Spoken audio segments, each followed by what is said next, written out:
Je suis très content et très heureux de vous accueillir à ce module sur la littérature prophétique de l'Ancien Testament qui s'intitule Prophètes et écrivains.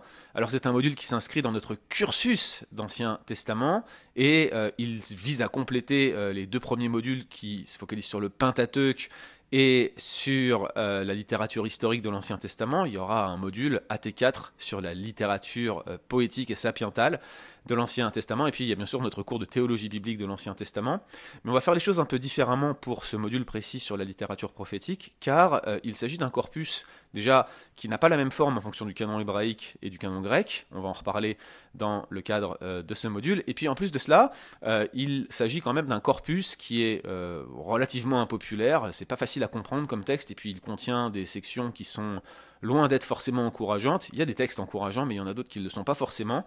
Donc il y a plein de raisons qui font que les livres prophétiques sont moins populaires que les autres. Et d'ailleurs, généralement, quand on donne un cours sur les livres prophétiques, eh bien, ils suscitent moins d'intérêt de la part des étudiants ou même du nombre d'inscrits, en termes de nombre d'inscrits, que des cours sur le Pentateuque ou sur la littérature historique ou même des cours de dogmatique. C'est pas forcément le cours le plus prisé. Et vous êtes quand même nombreux à vous être inscrits pour ce cours, donc je suis fier de vous. Mais je voulais quand même vous donner en guise d'introduction certains éléments qui vont expliquer pourquoi ce cours a une forme un peu différente. Qu'est-ce qui change?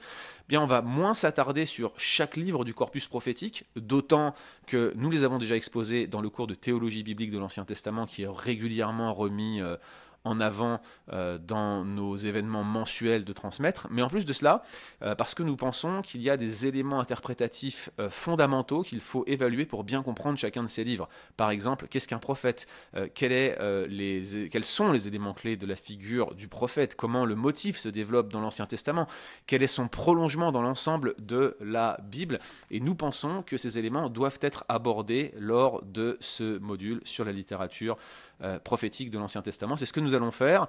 Alors c'est un cours que j'enseigne, mais j'ai invité aussi Timothée Minard, qui est l'auteur d'un livre sur la prophétie chrétienne d'après le Nouveau Testament, qui va nous donner quelques pistes de prolongement de réflexion pour aller plus loin simplement que l'Ancien Testament.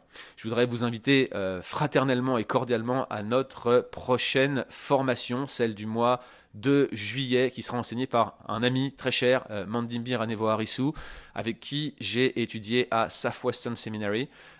Mandimbi est professeur d'histoire de l'Église à la faculté de théologie biblique de Madagascar. Il est en train de terminer son doctorat en patristique, en histoire de l'Église à Southwestern.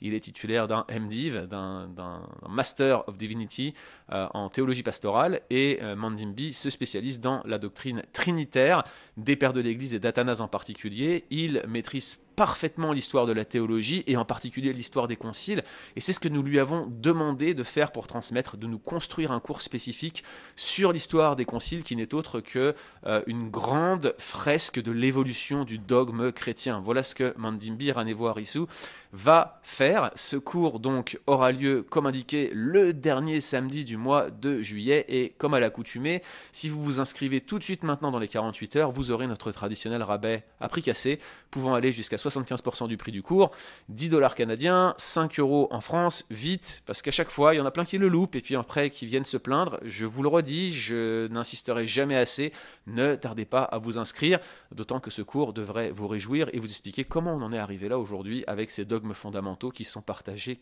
par quasiment toute l'Église. Alors pour ma part, je vous dis rendez-vous dans quelques instants pour le début de ce module sur la littérature prophétique de l'Ancien Testament. À très vite, que Dieu vous bénisse.